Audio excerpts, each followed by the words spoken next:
এই দরবারের কোনো ব্যক্তির বিরুদ্ধে পার্থিব কোনো প্রাপ্তির অভিযোগ এই পর্যন্ত কেউ দায়ের করতে পারেনি। মাদ্রাসার সিলেবাসে যখন কুফরি ঢুকানো হয়েছিল, বাংলার কোন আলিমের সন্তান প্রতিবাদ করেছিল? সংসদে দাঁড়িয়ে ইসলাম বিরোধী যে কর্মকাণ্ড এবং কমিটি গঠিত হয়েছিল, তার বিরুদ্ধে কে কথা বলেছিল? তোমরা যারা সমালোচনা করছো, তোমরা কি এটি মূল্যায়ন করো না? আমি সাবধান করে দিতে চাই, যারা ক্ষমতায় আছে এবং যারা ক্ষমতায় আসবে, এই দরবারকে প্রশ্নবিদ্ধ করার জন্য তির্যক দৃষ্টিতে ওই দরবারের কারো দিকে তাকানোর সাহস করো না। যদি সেই সাহস করো এবং একবার যদি নবীর প্রকৃত প্রেমিক অনুসারী ফুলতলির অনুসারীরা জেগে উঠে, যে কোনো সরকারের দাসপথ যেটা আছে, তাখতে তাউস যেটা আছে, সেটা কম্পিত হতে 1 মিনিটও সময় লাগবে। আমরা সেই রাস্তায় আগাতে চাই না। আমাদের পার্থিব কোনো গদির প্রয়োজন নাই, আমাদের ক্ষমতায় যাওয়ার কোনো প্রয়োজন নেই। আমাদের সাহেব কিবলা ফুলতলি আমাদেরকে যা শিখিয়েছেন, দুনিয়ার সকল কিছুর ঊর্ধ্বে উঠে নবীর মহব্বতকে বুকে পুঁজি করে আমরা কাল কিয়ামতের ময়দানে আমাদের সাহেব কিবলার নেতৃত্বে জান্নাত হাসিল করতে চাই। আমাদের আর কোনো চাওয়া নেই। আমার এখানে আবার একটা কারণ আছে। ফুলতলি এই নাম, আমরা যারা ফুলতলির আশিক, আমরা সকলের মাঝে ফুলতলির নাম শুনলেও অন্তরের মাঝে একটা জিড়িম মারে কিনা না? আল্লামা সাহেব কিবলা ফুলতলি রহমতুল্লাহ আলাইহির খাওয়ার খান্দাত আমি প্রায় সময় বইতাম, ওনার দাউদ আমি চুলকাইয়া দিতাম। অনেকে কই না আমারে খুব মায়া করতা।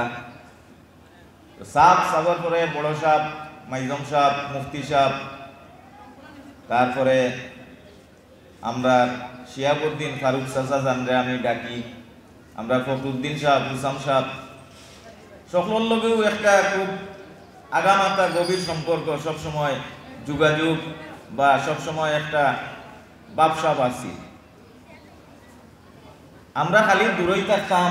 আজকে যারা আমরা সম্বর্ধনা দিলাম তানো তেকিয়া তানরা একটু ডরাইতাম আমরা ছাত্র জীবনে, কারণ সকলে মনে করতা যে তানোর তবিয়তটা একটু জালালি তবিয়ত, এর লাগে আমরা ছোট মানুষ একটু দূরই থাকতাম, খান্দা বিরতাম না। তো ভাইস প্রিন্সিপালে যখন আমার টেলিফোন করলা যে প্রিন্সিপাল হুজুরের অবসর, আবার পারভেজে আমারে কইলা যে স্যার আওয়া লাগবো, অবসরও যাইতা। যত ডরাই অন্তরের ভিতরে যে একটা ভালোবাসা আছে, এগুলো তো কোনোদিন প্রকাশ করছি না। ও ভালোবাসাটা প্রকাশ করবার লাগি কেন আইস, এবং এই ভালোবাসা পার্থিব কোনো প্রাপ্তির লাগি নাই। ইগো সাহেব কিবলার উসিলায় আমরা যে সুন্নিয়ত শিখছি, এই ভালোবাসা হইল কুরআন হাদিস এবং আল্লাহর রসুলের ভালোবাসা পাওয়ার উপায়। যাই হোক, সম্মানিত উপস্থিতি, আজকের এই যে মাদ্রাসা, আমাদের কৈশোর এবং যৌবনের বিশাল একটি অংশ অতিবাহিত হয়েছে এই মাদ্রাসায়। 1983 ইংরেজিতে যুগশ্রেষ্ঠ ওলিয়ে কামেল আল্লামা ফুলতলি রহমতুল্লাহি আলাইহি এই মাদ্রাসাটি প্রতিষ্ঠা করেছিলেন। তখন থেকেই আমাদের যাতায়াত এই মাদ্রাসায়। এইদিকে একটি টিন সেট ঘর ছিল, ওইদিকে ছিল অর্ধেক। আল্লামা সাহেবুল্লাহ ফুলতলি রহমতুল্লাহি আলাইহির টিন সেট বাসভবন রাস্তার ওই পারে, মধ্যখানে মাদ্রাসা, আর পূর্ব দিকে মরহুমা মাকফুর আব্দুল খালেক চাচার বাসা ছিল। আমাদের জীবনের অনেকটা সময় আবর্তিত হয়েছে এই 3টি জায়গাকে কেন্দ্র করে। আমরা এই মাদ্রাসায় আসতাম, 2 সাইডে পানি আর পানি, তালামিজের প্রশিক্ষণ হতো, আমরা সাঁতার কাটতাম। কত স্মৃতি গেরা। সেই টিন শেড ঘর থেকে আজকে সেই মাদ্রাসার অবকাঠামোগত যে উন্নয়ন, এই মাদ্রাসার যে সুনাম, যার হাত ধরে হয়েছে, যিনি তার মূল কারিগর, তিনি অধ্যক্ষ মাওলানা কমরউদ্দিন চৌধুরী। তো সঙ্গত কারণেই আমি পবিত্র কোরআন থেকে একটি আয়াত তিলাওয়াত করেছি। আল্লাহ রাব্বুল আলামিন বলেছেন, লাইন শাকারতুম লাযীদান্নাকুম।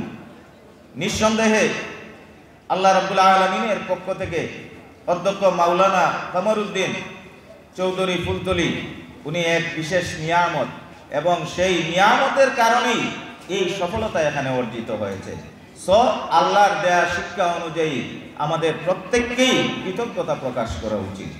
সেই কৃতজ্ঞতা আমরা সবাই প্রকাশ করছি, এবং আমরা বিশ্বাস করি আল্লামা সাহেব কিবলা ফুলতলি রহমতুল্লাহি আলাইহি হাত ধরে যে বীজটি বপন হয়েছিল, আজকে যে তা একটি বিশাল বটবৃক্ষে পরিণত হয়েছে, একটি মহিরুহে পরিণত হয়েছে, সেই পিছনের কারিগর, সেই সফল ব্যক্তি অধ্যক্ষ মাওলানা কমরউদ্দিন চৌধুরী ফুলতলি। এবং এই সফলতাটুকু দুনিয়াতে তিনি যেভাবে অর্জন করেছেন, আজকের এই বিদায়ী অনুষ্ঠানে মহান রব্বুল আলামিনের দরবারে আমরা সবাই মুনাজাত করব, আল্লাহ রব্বুল আলামিন যেন উনার এই সফলতাটুকু কাল কিয়ামতের ময়দানেও দান করেন, এবং তার উসিলায় আমাদের সকলের ভাগ্যেও যেন সেই সফলতা অর্জিত হয়। আমরা সবাই বলি আমিন।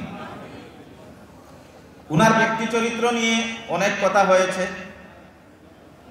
আমি শুধু একটি কথা বলবো। আল্লামা সাহেব কিবলা ফুলতলিকে আমরা যারা দেখেছি,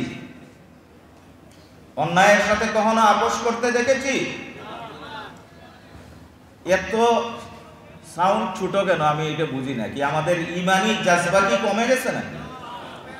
ইসলামের বিরুদ্ধে যেখানে যখনই আঘাত এসেছে, সমগ্র বাংলার অনেক দরবারের পীরদের আমি সমালোচনা করতে চাই না, সবাইকে নীরব থাকতে দেখেছি। একমাত্র সুচ্চার ভূমিকা পালন করেছেন তিনি আমাদের সাহেব কিবলা ফুলতলি রহমতুল্লাহ।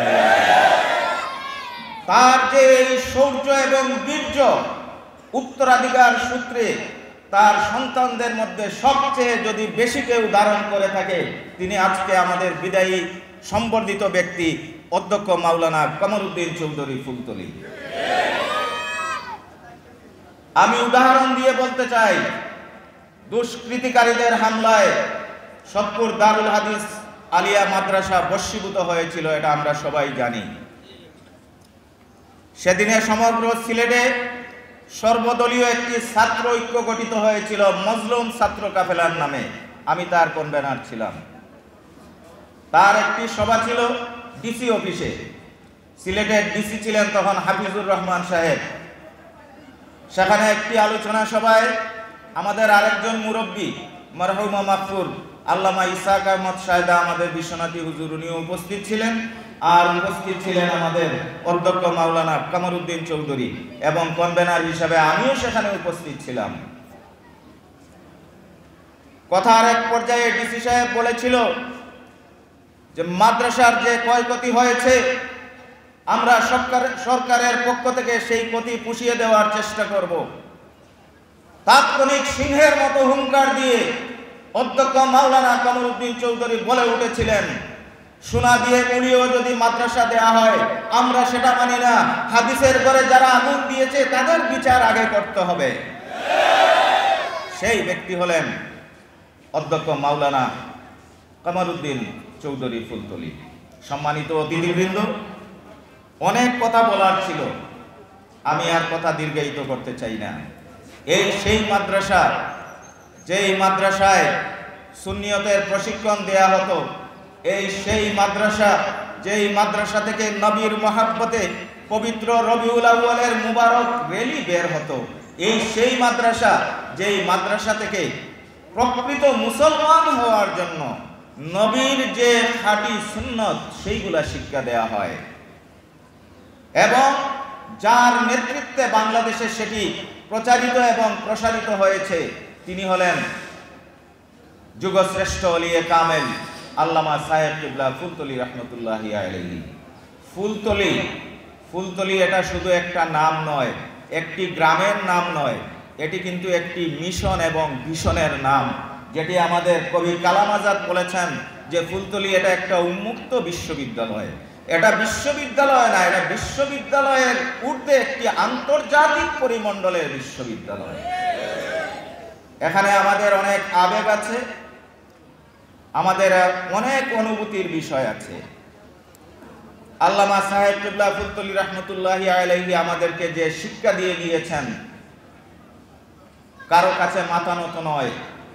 আমাদের পরিচয়, আমরা আল্লাহর প্রকৃত বান্দা, আমাদের ভালোবাসা মুহাম্মদুর রাসূলুল্লাহ সাল্লাল্লাহু আলাইহি ওয়াসাল্লাম, আমাদের আদর্শ সাহাবায়ে কেরাম এবং আমাদের শেষ ঠিকানা জান্নাত।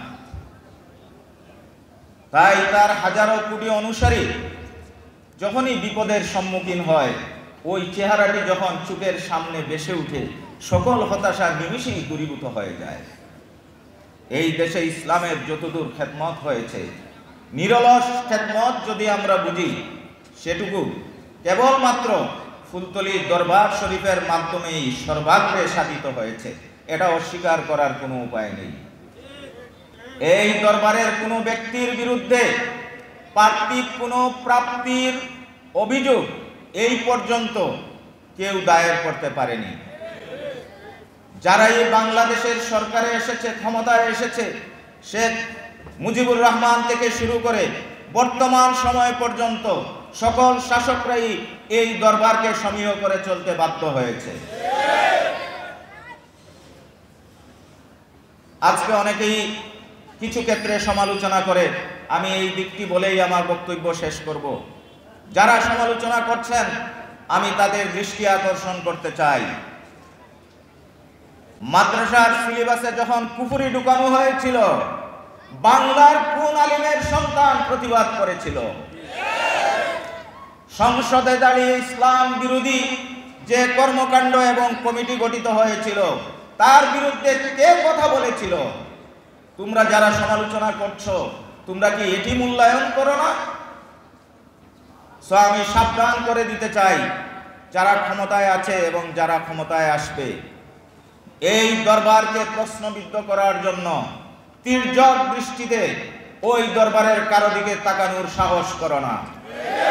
যদি সেই সাহস করো এবং একবার যদি নবীর প্রকৃত প্রেমিক অনুসারী ফুলতলির অনুসারীরা জেগে উঠে, যে কোনো সরকারের দাসগত যেটা আছে, তাখতে তাউস যেটা আছে, সেটা কম্পিত হতে 1 মিনিটও সময় লাগবে। আমরা সেই রাস্তায় আগাতে চাই না। আমাদের পার্থিব কোনো গদির প্রয়োজন নাই, আমাদের ক্ষমতায় যাওয়ার কোনো প্রয়োজন নেই। আমাদের সাহেব কিবলা ফুলতলি আমাদেরকে যা শিখিয়েছেন, দুনিয়ার সকল কিছুর ঊর্ধ্বে উঠে নবীর মহব্বতকে বুকে পুঁজি করে আমরা কাল কিয়ামতের ময়দানে আমাদের সাহেব কিবলার নেতৃত্বে জান্নাত হাসিল করতে চাই। আমাদের আর কোনো চাওয়া নেই। সুতরাং এই লক্ষ্যে এই মাদ্রাসা যতদিন এই জমিনে টিকে থাকবে, সেই কাজ করে যাবে।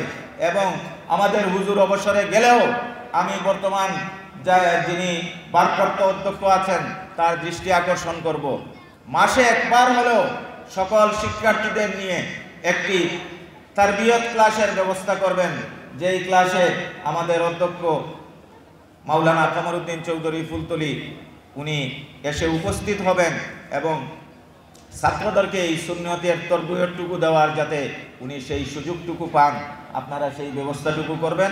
সর্বশেষ আপনাদের প্রতি সেই বিশেষ অনুরোধ রেখে আবারও সকলের কাছে দোয়ার দরখাস্ত করে আমি আমার সংক্ষিপ্ত কথা এখানেই শেষ করছি। সকলকে অসংখ্য ধন্যবাদ। আসসালামু আলাইকুম। ধন্যবাদ জনাব ডক্টর মোহাম্মদ।